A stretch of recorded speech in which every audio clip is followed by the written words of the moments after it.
Louange à Allah, créateur des cieux et de la terre, qui a fait des anges des messagers dotés de 2, 3 ou 4 ailes. Il ajoute à la création ce qu'il veut, car Allah est omnipotent. Ce qu'Allah accorde en miséricorde aux gens, il n'est personne à pouvoir le retenir. Et ce qu'il retient, il n'est personne à le relâcher après lui. Et c'est lui le puissant, le sage. Ô hommes, rappelez-vous le bienfait d'Allah sur vous. Existe-t-il en dehors d'Allah un créateur qui du ciel et de la terre vous attribue votre subsistance ? Point de divinité à part lui. Comment pouvez-vous vous détourner de cette vérité ? Et s'il te traite de menteur, certes on a traité de menteur des messagers avant toi. Vers Allah cependant tout est ramené. Ô homme, la promesse d'Allah est vérité.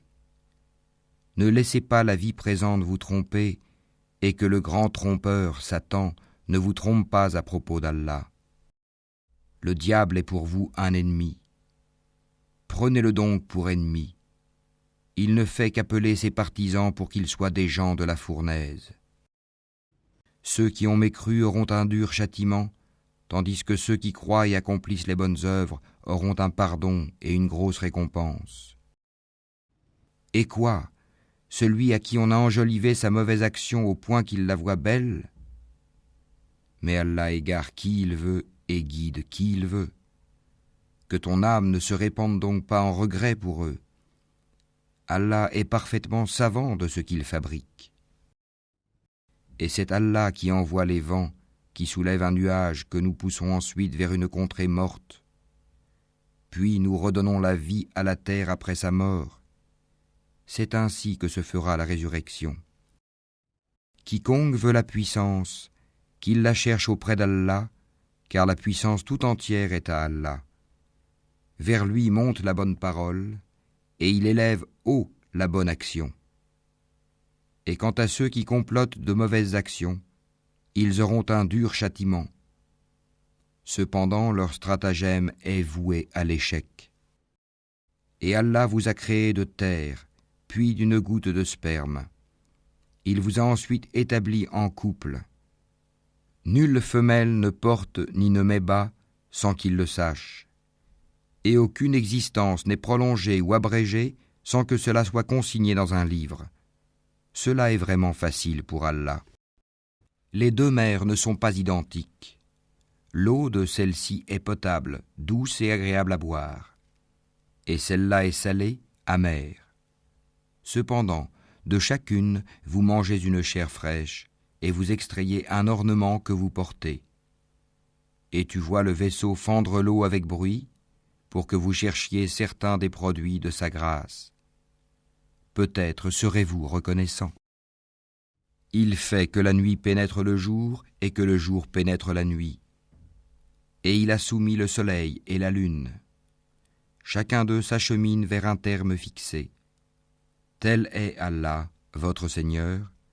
À lui appartient la royauté, tandis que ceux que vous invoquez en dehors de lui ne sont même pas maîtres de la pellicule d'un noyau de dattes.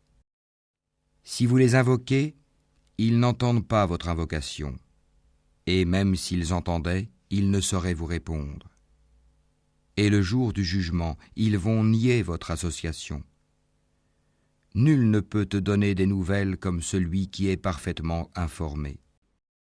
Ô homme, vous êtes les indigents ayant besoin d'Allah, et c'est Allah, lui, qui se dispense de tout, et il est le digne de louange.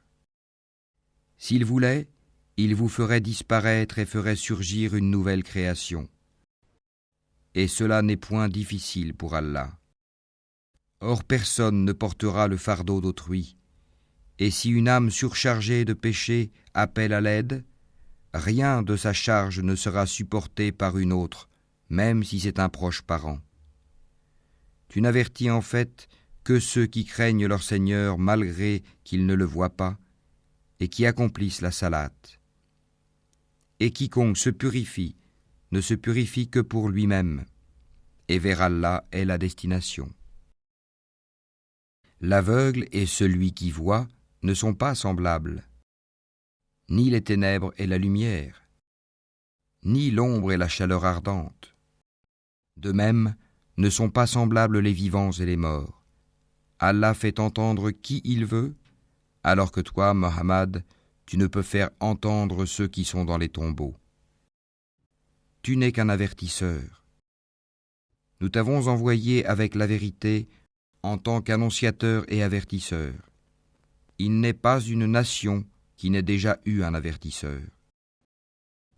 Et s'ils te traitent de menteur, eh bien ceux d'avant eux avaient traité leurs messagers de menteurs, cependant que leurs messagers leur avaient apporté les preuves, les écrits et le livre illuminant. Puis j'ai saisi ceux qui ont mécru, et quelle réprobation fut la mienne. N'as-tu pas vu que du ciel, Allah fait descendre l'eau? Puis nous en faisons sortir des fruits de couleurs différentes, et dans les montagnes, il y a des sillons blancs et rouges, de couleurs différentes, et des roches excessivement noires. Il y a pareillement des couleurs différentes parmi les hommes, les animaux et les bestiaux. Parmi ses serviteurs, seuls les savants craignent Allah. Allah est certes puissant et pardonneur. Ceux qui récitent le livre d'Allah accomplissent la salate et dépensent en secret et en public de ce que nous leur avons attribué, espèrent ainsi faire un commerce qui ne périra jamais, afin qu'Allah les récompense pleinement et leur ajoute de sa grâce. Il est pardonneur et reconnaissant. Et ce que nous t'avons révélé du livre est la vérité confirmant ce qui l'a précédé. Certes, Allah est parfaitement connaisseur et clairvoyant sur ses serviteurs. Ensuite, nous fîmes héritiers du livre ceux de nos serviteurs que nous avons choisis. Il en est parmi eux qui font du tort à eux-mêmes, d'autres qui se tiennent sur une voie moyenne, et d'autres, avec la permission d'Allah, devancent tous les autres par leurs bonnes actions. Telle est la grâce infinie. Les jardins d'Éden, où ils entreront parés de bracelets en or ainsi que de perles, et là leurs vêtements sont de soie. Et ils diront, louange à Allah qui a écarté de nous l'affliction. Notre Seigneur est certes pardonneur et reconnaissant. C'est lui qui nous a installés par sa grâce dans la demeure de la stabilité, où nulle fatigue, nulle lassitude ne nous touche. Et ceux qui ont mécru auront le feu de l'enfer. On ne les achève pas pour qu'ils meurent, on ne leur allège rien de ces tourments. C'est ainsi que nous récompensons tout négateur obstiné. Et là, ils hurleront, « Seigneur, fais-nous sortir, nous ferons le bien contrairement à ce que nous faisions. Ne vous avons-nous pas donné une vie assez longue pour que celui qui réfléchit réfléchisse ? L'avertisseur cependant vous était venu. Eh bien, goûtez votre punition, car pour les injustes, il n'y a pas de secoureur. Allah connaît l'inconnaissable dans les cieux et la terre. Il connaît le contenu des poitrines. C'est lui qui a fait de vous des successeurs sur terre. Quiconque mécroit, sa mécréance retombera sur lui. Leur mécréance n'ajoute aux mécréants qu'opprobre auprès de leur Seigneur. Leur mécréance n'ajoute que perte aux mécréants. Dis, voyez-vous vos associés que vous invoquez en dehors d'Allah? Montrez-moi ce qu'ils ont créé de la terre. Ont-ils été associés à la création des cieux? Ou leur avons-nous apporté un livre qui contienne des preuves pour ce qu'ils font? Non. Mais ce n'est qu'en tromperie que les injustes se font des promesses les uns aux autres. Allah retient les cieux et la terre pour qu'ils ne s'affaissent pas. Et s'ils s'affaissaient, nul autre après lui ne pourra les retenir. Il est indulgent et pardonneur.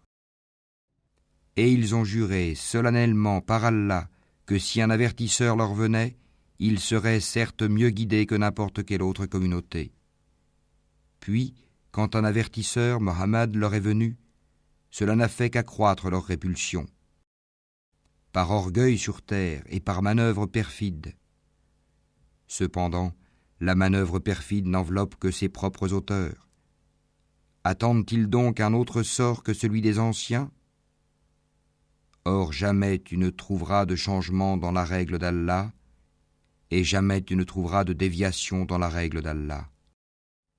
N'ont-ils donc jamais parcouru la terre pour voir ce qu'il est advenu de ceux qui vécurent avant eux et qui étaient plus puissants qu'eux?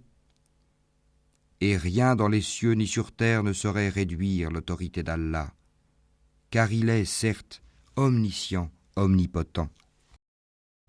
Et si Allah s'en prenait aux gens pour ce qu'ils acquièrent, il ne laisserait à la surface de la terre aucun être vivant, mais il leur donne un délai jusqu'à un terme fixé, puis quand leur terme viendra, il se saisira d'eux, car Allah est très clairvoyant sur ses serviteurs.